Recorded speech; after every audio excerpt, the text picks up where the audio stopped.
Ada orang yang mudanya miskin tapi tuanya kaya, ada juga orang yang mudanya miskin tapi tuanya itu tetap miskin. Kenapa? Nah, ini ada banyak faktor ya. Salah satunya itu adalah sifat.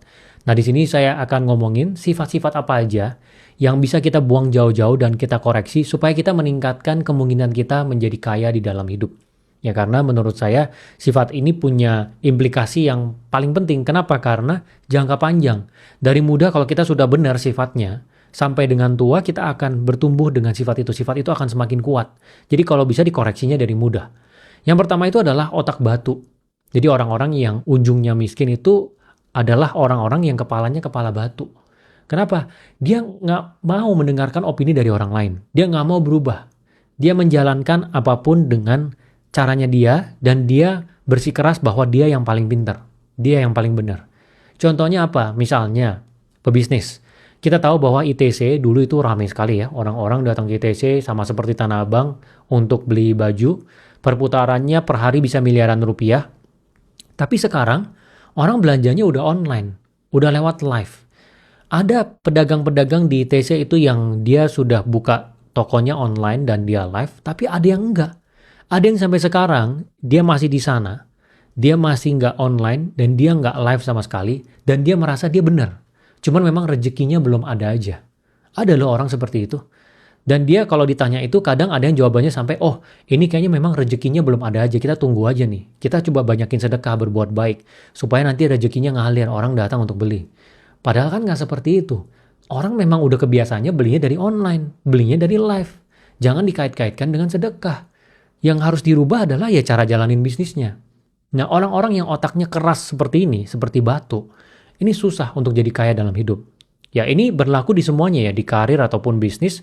Kalau misalnya kepala kita keras, kita nggak mau menyerap ilmu baru, kita nggak mau berusaha merubah diri kita untuk beradaptasi dengan sesuatu yang baru, yang berubah di sekitar kita, susah kita menjadi kaya dalam hidup. Yang kedua, itu adalah dari sisi pikiran negatif. Nah, ini juga penting. Orang-orang yang dia susah untuk menjadi kaya dalam hidupnya, itu adalah orang-orang yang dia isi pikirannya tuh negatif. Ngomong apa-apa selalu negatif. Jadi misalnya kita ngomongin tentang ada temennya pebisnis. Dia tadinya punya cabang 1, sekarang dia punya cabang 100. Ah, dia mah hoki. Ketemu orang di komunitas agamanya, terus dia didanai. Orang itu pegang 30%. Hoki itu, nggak ada orang yang bisa kayak gitu.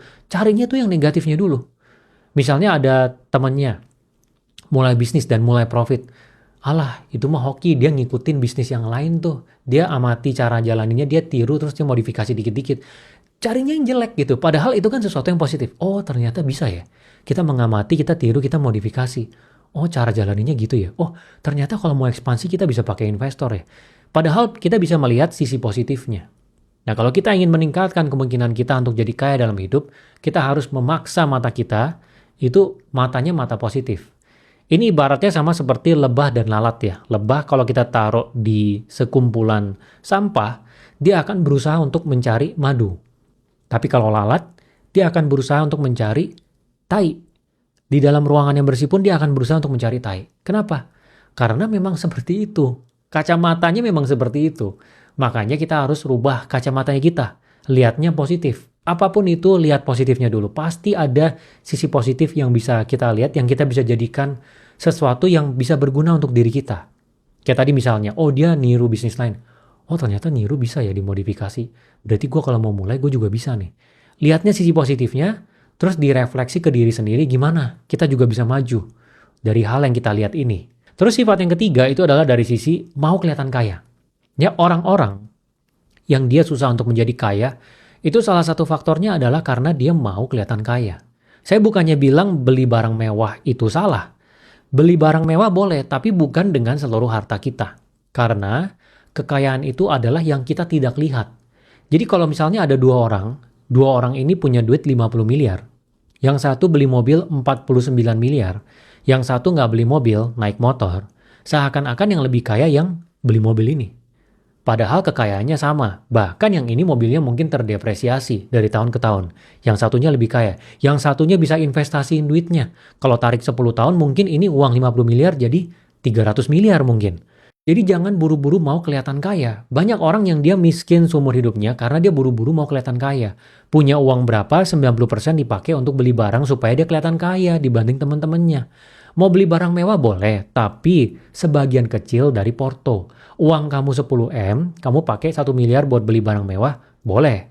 Tapi kalau uangnya 10M, 9M-nya dipakai buat beli barang mewah, buat supaya bangga, kasih lihat ini adalah suatu pencapaian, kasih lihat ke orang, itu nggak bijaksana. Karena 10M ini bisa diputar lagi sebenarnya buat jadi lebih gede lagi. Gitu. Nah, orang-orang yang susah menjadi kaya itu adalah orang-orang yang buru-buru dia. Mau kelihatan kaya. Dia nggak mikir jangka panjang uangnya itu bisa diputar lagi. Lalu sifat selanjutnya yang membuat orang itu selalu miskin di dalam hidupnya adalah karena dia maunya instan. Apa-apa maunya instan. Dia nggak mengenal yang artinya proses.